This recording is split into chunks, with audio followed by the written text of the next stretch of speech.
Ito yung steak na niluluto ko at iluluto ko pala.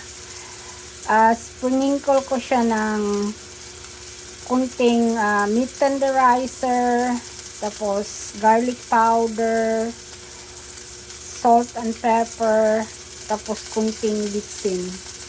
Ganyan lang po siya. Minsan iniisip ko, sprinkle ko siya ng olive oil, kaya lang masyado ng medyo fatty na kasi itong beef, kaya hindi ko na lang inano ng olive oil. Pero nilagyan ko ng konting olive oil yung pan. Pag nagluluto ako ng steak, pag yung kay Jerry, inano ko siya, lagi ko siyang tinuturn, back split para madali siyang, parang yung pagkaluto niya pantay.